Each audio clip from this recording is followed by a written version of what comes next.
9th April 2009. Kleenmaid Head Office, Sunshine Coast, Queensland. Deloitte administrators John Grigg, Richard Hughes and David Loeb walk in.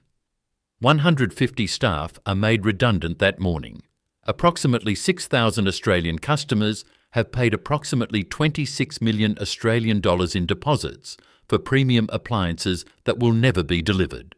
That evening, at the same head office, a creditor arrives armed with a sledgehammer. 124 years earlier, in 1885, Alfred Simpson had become South Australia's first munitions manufacturer, producing submarine mines in Adelaide. On the 16th of October 1944, Kelvinator Australia had delivered its 1,000th mobile refrigerator to the United States Army in the Pacific. That was the genuine Australian Whitegoods heritage. Kleenmaid never earned any of it. Kleenmaid never built a single Australian factory. Kleenmaid imported foreign appliances and sold them as premium Australian. The signs came down. The deposits stayed unpaid. Before we go any further, if you want to keep these stories alive, I created a book with the complete Australian lost factories, the workers, the gates, the Australian made, all gone. The link is on the first line of the description. Back to the story. Chapter 1, 9th April 2009. 9th April 2009, Thursday, Sunshine Coast, Queensland. Deloitte Joint Administrators John Grigg, Richard Hughes and David Loeb are appointed to Kleenmaid. 150 staff are made redundant immediately. Approximately 25 are retained to help the administrators. Stores across Australia are locked. Customers and dealers learn of the collapse via an emailed media release on the Thursday evening. In Melbourne, at the Mitcham Kleenmaid store, police are called when disgruntled customers bang on the locked doors demanding the appliances they have paid for. At the Sunshine Coast head office that same evening, a creditor confronts Kleenmaid co-founder Andrew Eric Young armed with a sledgehammer. The Gray's online auction of Kleenmaid stock, scheduled independently, completes hours after the collapse. Those buyers receive their goods. Kleenmaid's own paying customers do not. At the first creditors' meeting, the numbers are catastrophic. Approximately 76 million Australian dollars owed. Westpac secured debt. Approximately 28 million. Approximately 4,000 customer deposits worth approximately 27 million. Approximately 2,800 trade creditors and suppliers owed approximately 16 million. Landlords, approximately 2 million. Employees, approximately 3 million. Approximately 6,000 Australian customers affected. Approximately 10,000 people affected in total: customers, staff, franchisees, service agents, creditors. By the 17th of May 2009, Deloitte's first report will revise the debt figure upward to approximately 82 million. Deloitte will assess that the group may have been trading insolvent since June 2007, nearly 2 years earlier. By the time ASIC settles its investigation, the figure will reach approximately 96 million Australian dollars, including approximately 26 million in customer deposits, paid for appliances never delivered. A later 2022 Australian Associated Press consolidated figure will reach approximately $118 million total. The Gray's online auction of Kleenmaid stock, scheduled independently and running on the day of collapse, completes hours after the administrators arrive. Those buyers receive their goods. Kleenmaid's own paying customers do not. Stock in third-party warehouses is withheld until warehousemen are paid. Logistics giant Schenker Australia is owed approximately $2.1 million and withholds approximately $2.7 million in goods. To understand what was destroyed on the 9th of April 2009, we have to go back 124 years, to a submarine mine factory in Adelaide, to Alfred Simpson in 1885, to Sydney Barton Pope at Fisherman's Bend, to William Quayle's 1,000th Kelvinator refrigerator delivered to the United States Army in 1944, to an Australian Whitegoods heritage that armed the diggers at El Alamein, and to two brothers on Queensland's Sunshine Coast who inherited none of it. Chapter 2. Australian Whitegoods, 1885. 1885. Adelaide, South Australia. Alfred Simpson, a tinsmith who founded Simpson Tinware in 1853, becomes the first munitions manufacturer in South Australia. Russian invasion fears prompt Australian colonial governments to seek domestic ordnance capability. Simpson responds with submarine mines. Simpson is the beginning. Others follow.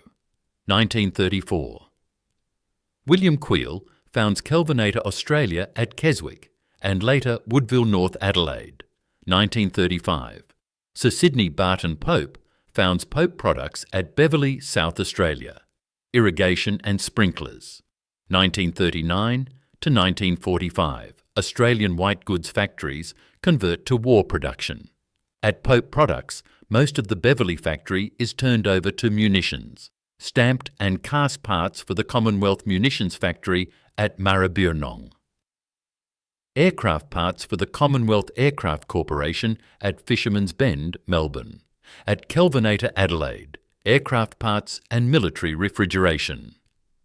On the 16th of October 1944, Kelvinator Australia delivers its 1,000th mobile refrigerator to the United States Army for Pacific Theatre use.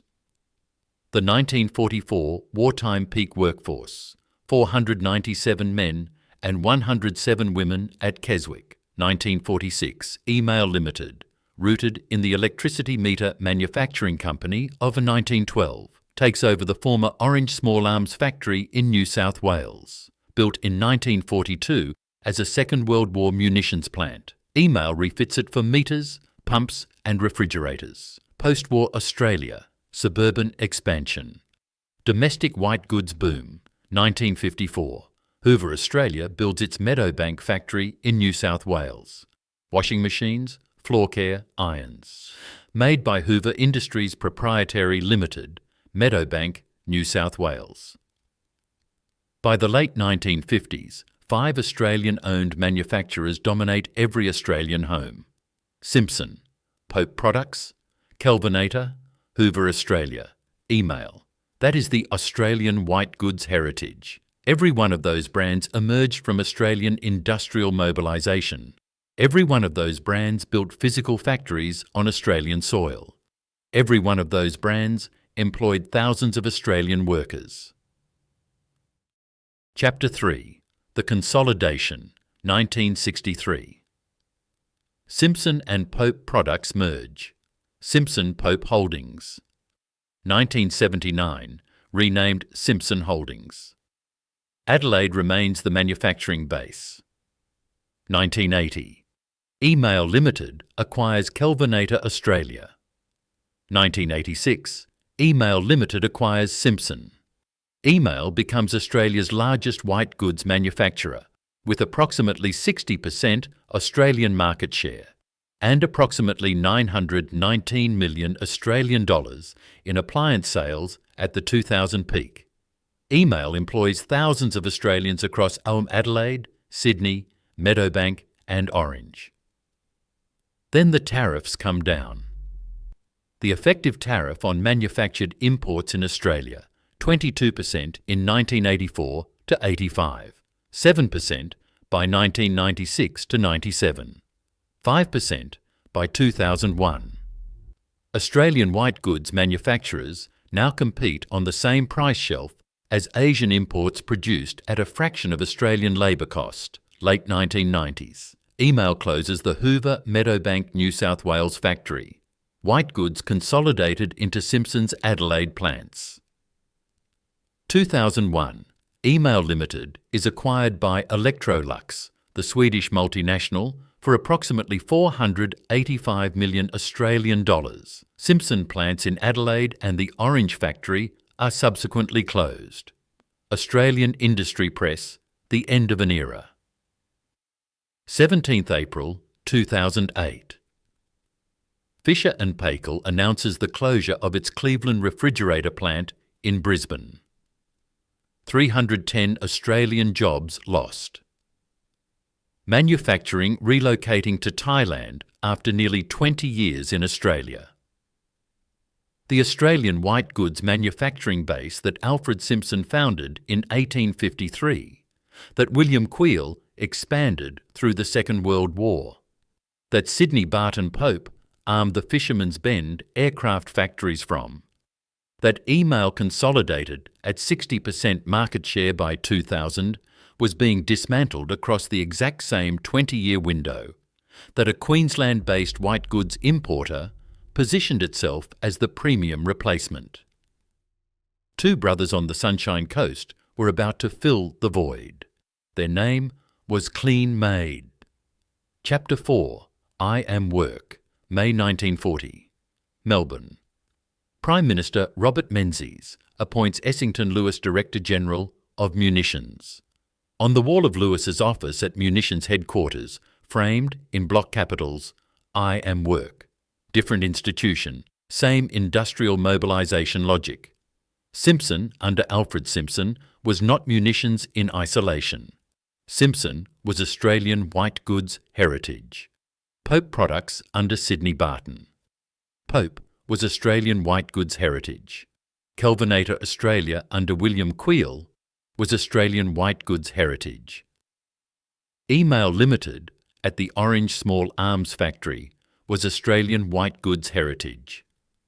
The moral flaw of the Australian whitegoods enterprise is the same industrial-scale commitment that Lewis embodied. Australian factories, Australian workers, Australian-designed appliances in Australian homes. Early to mid-1980s, Queensland Sunshine Coast. Two brothers found Kleenmaid, Andrew Eric Young and Bradley Wendell Young. Sources disagree on the exact founding year. ASIC records suggest 1980. Wikipedia and the current company say 1984. Troubled Company reporter says 1985. Kleenmaid's first product, an American-manufactured washing machine. Distribution model, initially sold via appliance service agents who recommended it during service calls. Then through major retailers Harvey Norman and Clive Peters. Kleenmaid never manufactured or assembled anything in Australia. In the words of the Australian Securities and Investments Commission, Kleenmaid was a whitegoods importer and retailer. A former Kleenmaid service agent later recalled the internal slogan, "We search the world to bring you the best." Kleenmaid rebadged imported product and sold it as premium Australian whitegoods. The original washing machine was American. Laundry products were rebadged Speed Queen from the United States. Read that again. Alfred Simpson made submarine mines in Adelaide in 1885. Sydney Barton Pope made aircraft parts at Fisherman's Bend through the Second World War. William Queel's Kelvinator delivered its 1,000th mobile refrigerator to the United States Army on the 16th of October 1944.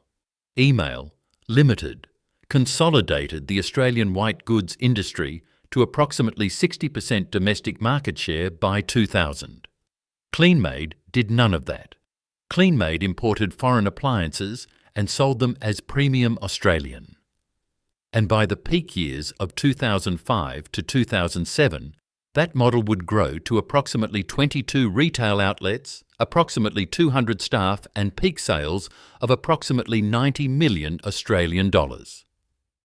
Chapter 5. The Peak Years, 1990s and early 2000s. Kleenmaid transitions from service agent distribution to a corporate and franchise store network. Marketing positioning, 100% Australian owned. Premium quality. Trusted whitegoods. Product range expansion. Dishwashers, washing machines, dryers, ovens and cooktops, range hoods, refrigerators and vacuum cleaners. Corporate structure, approximately 14 companies. Key entities include Kleenmaid Proprietary Limited, later renamed Orchard KM Proprietary Limited. Kleenmaid Retail Proprietary Limited, running the company stores. Kleenmaid Holdings, and Edis Service Logistics Proprietary Limited, originally the spare parts distributor. 2005. A group of Kleenmaid franchisees complains to the Australian Competition and Consumer Commission about unconscionable conduct. The ACCC dismisses the complaint. No further action. 2005 to 2007. The peak years. Approximately 22 retail outlets across 5 Australian states. Approximately 15 franchised and approximately 5 company-owned. Approximately 200 staff. Approximately 30 separate service franchisees. Peak sales approximately 80 to 90 million Australian dollars annually. Kleenmaid is listed in Business Review Weekly's Top 500 Australian Companies in 2008. On Sydney's northern beaches, Kleenmaid holds approximately 23% market share at peak. Deposit mechanics. This is how Kleenmaid took Australian family savings. Kleenmaid requires a 30% deposit at purchase. Full payment within 30 days, or before delivery, whichever comes first. Some customers pay up to 12 months in advance while their homes are being built. Every deposit goes straight into a Kleenmaid bank account. State one of the physical motif, the Kleenmaid customer deposit slip. 2005, 2006, 2007. The paper contract of trust between an Australian family and Australia's biggest premium whitegoods retailer. Here's the thing. By 2007, Kleenmaid was collecting 30% deposits, some customers paying 12 months in advance, while a Kleenmaid accounting consultant was sending an email to the third director, Gary Collier Armstrong, warning that the business was 68 million Australian dollars in debt.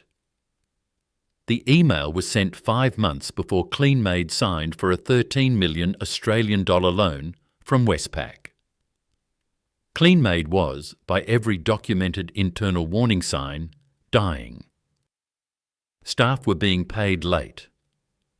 Superannuation contributions had gone unpaid for 6 months. Andrew Young would later admit this to the Australian Broadcasting Corporation. Suppliers were being stalled. Cash was tight. And yet the marketing continued. The retail expansion continued. The deposit collection continued. Australian families walked into Kleenmaid showrooms in 2007 and 2008, some choosing appliances for kitchens under construction that would not be finished for a year, and handed over 30% deposits to a company whose directors already knew, on internal documented evidence, that the group could not meet its debts. Chapter 6. The Restructure. September and November 2007. Kleenmaid Corporate Restructure.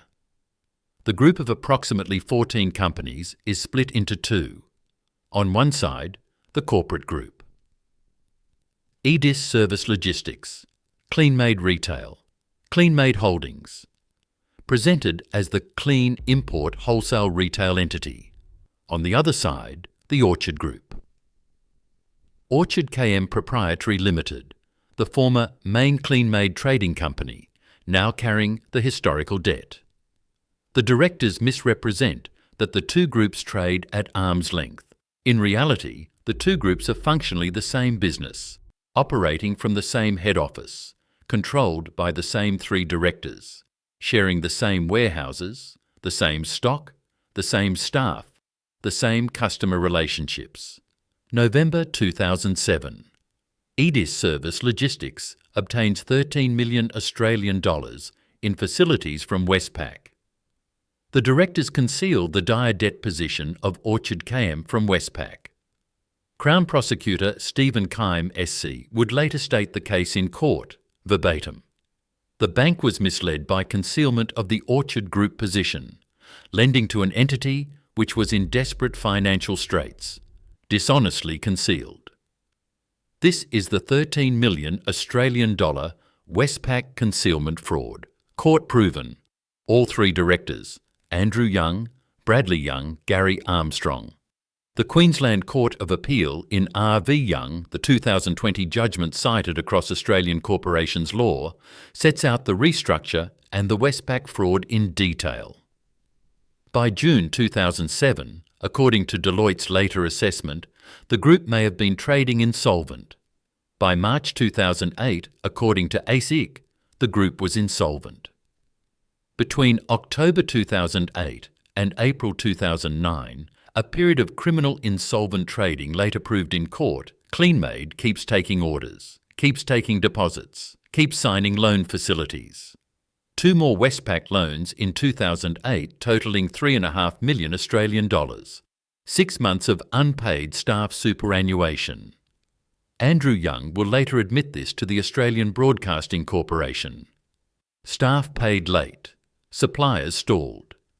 And 2 days before Deloitte would walk through the Sunshine Coast head office door, 330,000 Australian dollars would be withdrawn from a Kleenmaid account. Chapter 7. The Collapse. 7th April 2009. 2 days before administrators are appointed, 330,000 Australian dollars is withdrawn from a Kleenmaid account into a company account benefiting Andrew Eric Young and his wife, Linda Young. This is the $330,000 pre-administration transfer, court-proven, aggravated fraud. Andrew Young will plead guilty to this specific charge in March 2022. 9th April 2009. Kleenmaid Head Office, Sunshine Coast, Queensland. Deloitte Joint Administrators John Grigg, Richard Hughes and David Lumb are appointed. 150 staff redundant immediately. Stores across Australia locked. Media release Thursday evening. Melbourne. Police called to the Mitcham store when disgruntled customers bang on the locked doors demanding the appliances they had paid for. Sunshine Coast. The sledgehammer. A creditor arrives at the Kleenmaid head office armed with the tool, confronts Andrew Young directly. The Queensland Police are called. Gray's Online, the auction that finished hours after the collapse. Buyers of that auction receive their goods within days. The approximately 6,000 Kleenmaid customers with paid deposits do not. Across the country that evening, Kleenmaid franchisees learn of the collapse via an emailed media release. The same email that ordinary Australian customers receive. No advance warning. No calls from head office. No opportunity to process refunds. Just an email. State 2 of the physical motif, the Kleenmaid customer deposit slip. The same paper contract of trust from 2005, 2006, 2007, but Administrator John Grigg explains what happened to the money. Verbatim, the deposits was used as cash flow to fund other parts of the business. The paper contract of trust becomes evidence. First creditors meeting, April 2009. Approximately $76 million owed. Westpac, approximately $28 million. Approximately 4,000 customer deposits worth approximately $27 million. Approximately 2,800 trade creditors owed approximately $16 million. Landlords, approximately $2 million. Employees, approximately $3 million. Approximately 6,000 customers affected. Approximately 10,000 people affected in total. Deloitte's first report on the 17th of May 2009. Debts revised to approximately $82 million. Group may have been insolvent since June 2007. 25th May 2009. Creditors vote to liquidate. Final ASIC settled debt figure, approximately 96 million Australian dollars, including approximately 26 million in customer deposits paid for appliances that would never be delivered. A later 2022 Australian Associated Press consolidated figure reaches approximately $118 million total, with 25.4 million in customer deposits. Group liabilities exceed 100 million against assets of approximately 2 million. Zero return to unsecured creditors. Every deposit holder loses their money. Chapter 8. The Trials. February 2012. All 3 Kleenmaid directors appear on criminal charges for the first time. 31st March 2014. Committed for trial. 24th August 2015. Gary Collier. Armstrong, Managing Director of Edis Service Logistics, pleads guilty to 1 count of fraud and 2 counts of insolvent trading. October 2015, Armstrong sentenced. ASIC's own release states 5.5 years. Some Australian outlets report 7 years. Judge Brad Farr describes Armstrong's role verbatim as vital and intrinsic, but says he was subservient to the other directors. Armstrong becomes a prosecution witness against the Young brothers. His testimony from inside the Kleenmaid boardroom becomes the evidentiary spine of the cases that follow. 29th November 2013. The Kleenmaid auditor, Wayne John Wessels, is suspended for 3 years by the company's Auditors and Liquidators Disciplinary Board. The sign-off on Kleenmaid's accounts had been part of the machinery that allowed the concealment to continue. 5th August 2016. After a 71-day trial, Bradley Wendell Young is found guilty of 1 count of fraud, the $13 million Australian Westpac concealment, plus 17 counts of insolvent trading, not guilty on 1 count. 12th August 2016. Bradley Young sentenced. 9 years imprisonment for fraud, 3.5 years for insolvent trading. 2016. The first Andrew Young trial. Jury discharged.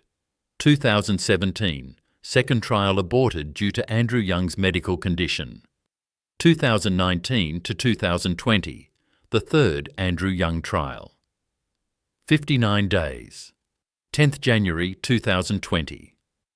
Jury finds Andrew Eric Young guilty of all the 19 charges. Andrew Young is prosecuted as a shadow, a de facto director of EDS. 7th February 2020. Judge Brian Devereaux, Senior Counsel, sentences Andrew Young to 9 years imprisonment for 2 counts of fraud, with a non-parole period of 4 years, plus 3 years for insolvent trading.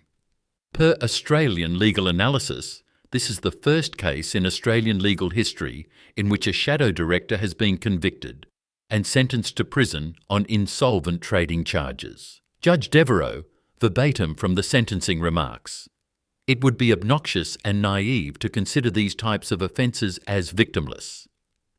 People in the community must be put on notice that dishonesty will bring with it commensurate punishment." 31st January 2020. Bradley Young appeal. Convictions upheld. Non-parole period reduced from 21 to 15 months. Parole date the 5th of February 2021. Here's the thing.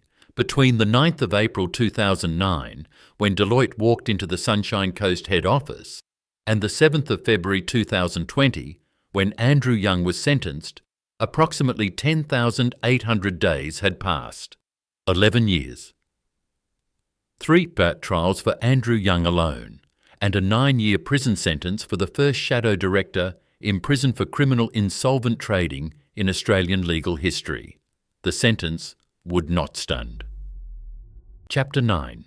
The Appeal. 15th June 2021. Queensland Court of Appeal, Brisbane. Justice Deborah Mullins delivers the judgment.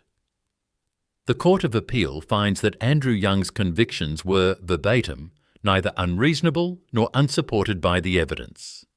But the court also finds that the trial judge erred in not leaving Andrew Young's fitness to be tried to the jury. Andrew Young's convictions are set aside. A retrial is ordered. 18th March 2022, Brisbane District Court. Andrew Eric Young pleads guilty to 1 count of aggravated fraud. The $330,000 pre-administration transfer of the 7th of April 2009, plus 1 rolled-up insolvent trading count involving debts owed to CEO Global Logistics. Judge Michael Byrne. QC sentences Andrew Young to a 3-year suspended sentence. Andrew Young had already served 336 days in custody while awaiting the Court of Appeal decision. The suspended sentence carries no additional jail time. Byrne QC calls the September to November 2007 restructure an illusion. says Andrew Young retained control throughout. Burn QC verbatim from the sentencing remarks. You showed yourself to be self-centred, a man of greed only interested in recovering or taking money for your own benefit. Retail magnate Gerry Harvey, founder of Harvey Norman, one of Australia's largest retail chains, and a direct commercial rival of Kleenmaid throughout the 2005 peak years, writes a character reference for Andrew Young. Harvey guarantees Andrew Young a job on release. Justice Peter Applegarth, in separate civil recovery proceedings, orders Andrew Young's wife Linda Young to return an Audi and a Lexus, both registered via Orchard KM, and to pay 10,000 Australian dollars in costs. Linda Young is not criminally charged. Let that number sit for a moment. Approximately 6,000 Australian customers. Approximately 26 million Australian dollars in deposits paid. Approximately $96 million in total debts. 0 return to unsecured creditors. 9 years imprisonment reduced on appeal to a suspended sentence, and 336 days served for the founder of Kleenmaid, Australia's biggest premium white goods brand of the 2005 to 2007 peak years, destroyed by its own founders. Chapter 10. The Casualties. 2009 to 2022. The Kleenmaid Casualties. Marlene and Merv Kennedy, Kleenmaid franchisees at Fortitude Valley in Brisbane, reported by the Sydney Morning Herald to have lost approximately 1 million Australian dollars, savings, superannuation and the equity in the franchise itself, all gone in a single Thursday. The Brigden family. Norman Brigden, Suzanne Brigden, their son Colby, 23 years old. Wollongong, New South Wales, Kleenmaid service franchisees owed approximately 60,000 Australian dollars in withheld service payments and on wages. They had drawn on their home equity to fund 3 years of Kleenmaid service work across the Illawarra region. 14 to 18-hour days. A Kleenmaid branded service van in the driveway. Suzanne Brigden, verbatim to the Illawarra Mercury. They owe us nearly $60,000 just in wages. We have put 3 years of our heart and soul, 14 to 18-hour days, into this business, and they didn't even have the common decency to tell us about it properly. Suzanne Brigden said the family hid the Kleenmaid service vans for fear of retribution. She said, "We're not the enemy." The 30% deposit mechanics. How ordinary Australian families lost their savings. Kleenmaid required 30% at purchase, full payment within 30 days. Some customers paid 12 months in advance while their homes were being built. Every deposit went straight into a Kleenmaid bank account. Administrator John Grieg confirmed the deposits was used as cash flow to fund other parts of the business. Warranty holders were left without coverage. The collapse voided every Kleenmaid warranty. Auction stock was later sold cheap in exchange for loss of warranties.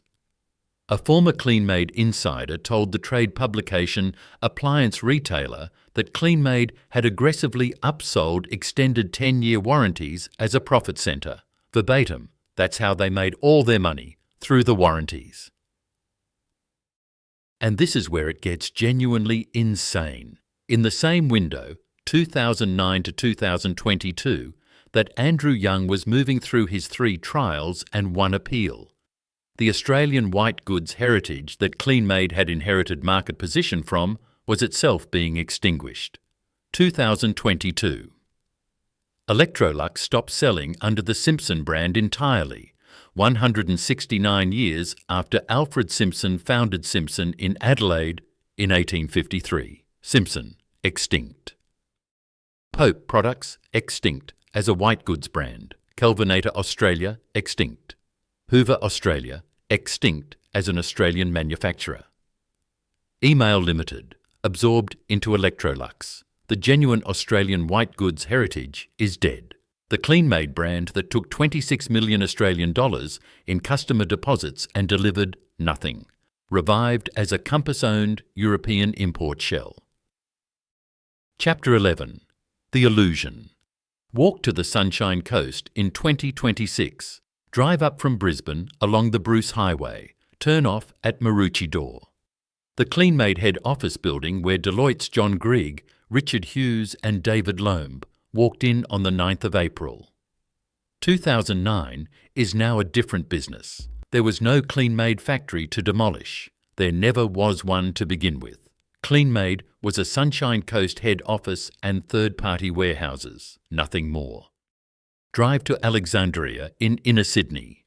The Compass Capital Partners Kleenmaid Experience Centre, launched on the 22nd of February 2012, is still operating. Italian-made cooking appliances. European engineering branding.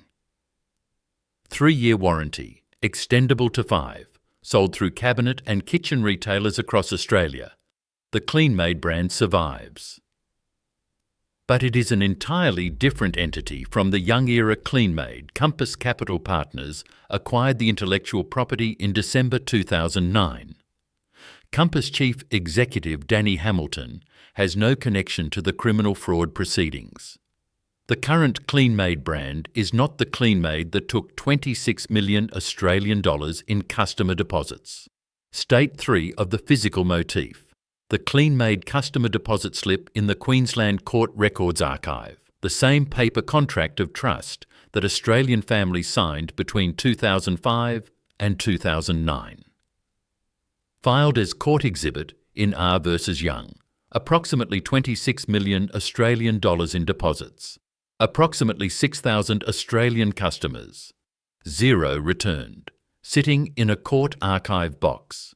Read that again. Andrew Eric Young, the co-founder of Kleenmaid, walked out of the Brisbane District Court on the 18th of March 2022, a free man. Bradley Wendell Young was paroled on the 5th of February 2021. Retail magnate Jerry Harvey, the founder of Harvey Norman, wrote a character reference for Andrew Young and guaranteed him a job on release. Here's the kicker.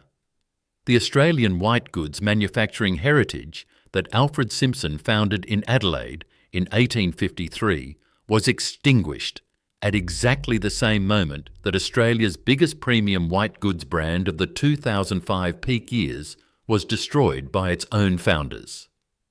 Simpson, gone in 2022. Kelvinator, gone. Hoover, Australia, gone. Email. Limited, absorbed at the Brisbane District Court on the 18th of March 2022, Judge Michael Byrne QC sentencing Andrew Eric Young for 1 count of aggravated fraud and 1 count of insolvent trading, delivered the plainest statement any Australian court has ever made about the Kleenmaid destruction. You showed yourself to be self-centred, a man of greed only interested in recovering or taking money for your own benefit. A man of greed, only interested in taking money for his own benefit. Byrne's own words, Byrne's own sentencing remarks, Byrne's own Brisbane courtroom. There are 3 lessons in the Kleenmaid story. Lesson 1. The heritage that was never earned. Alfred Simpson founded Simpson in Adelaide in 1853 and produced submarine mines for South Australian colonial defence in 1885. Sydney Barton Pope founded Pope Products in Beverley, South Australia in 1935 and produced Fisherman's Bend aircraft parts through the Second World War. William Queel founded Kelvinator Australia in 1934 and delivered the 1,000th mobile refrigerator to the United States Army on the 16th of October 1944. Email Limited took over the Orange Small Arms Factory in 1946 and became Australia's largest white goods manufacturer at approximately 60% market share by 2000. That is what an Australian white goods manufacturer looks like. Kleenmaid was never one of them. Lesson 2. The brand survives. The trust does not. The Kleenmaid brand did not die on the 9th of April 2009. Compass Capital Partners acquired the intellectual property in December 2009. Kleenmaid appliances are still sold today under European engineering branding. Italian-made cooking appliances, 3 to 5 year warranties. What died on the 9th of April 2009 was the trust of approximately 6,000 Australian customers who had paid approximately 26 million Australian dollars in deposits for appliances that would never be delivered. The Compass-owned Kleenmaid is a different entity. The young-era Kleenmaid, the one that took the deposits, was destroyed by its own founders. Lesson 3. 3 court-proven crimes. The court proved 3 crimes. The Westpac 13 million Australian dollar concealment fraud of November 2007. Crown Prosecutor Stephen Keim SC. The bank was misled by concealment of the Orchard Group position. The $330,000 pre-administration transfer of the 7th of April 2009. 2 days before Deloitte walked into the Sunshine Coast head office. Criminal insolvent trading between October 2008 and April 2009. Debts incurred while EDIS was insolvent. Customer deposits taken while directors knew collapse was imminent. 3 crimes, 3 convicted directors, approximately 6,000 Australian customer casualties, approximately 10,000 people affected, and a founder who, after 9 years imprisonment, a Court of Appeal reversal and a guilty plea to reduce charges, walked out of the Brisbane District Court. In March 2022, a free bun with a character reference from Jerry Harvey and a guaranteed job on release. 37 years from Kleenmaid's founding on the Sunshine Coast to Andrew Young's final guilty plea. 13 years from Deloitte's administration to the founder walking free. 169 years from Alfred Simpson's Adelaide Tinware to the Simpson brand's extinction. Approximately 6,000 Australian customer casualties. Approximately 26 million Australian dollars in customer deposits. 0 returned. And a Kleenmaid brand that still sells Italian imports through Australian cabinet retailers today. The signs came down. The deposits stayed unpaid. She's a beauty.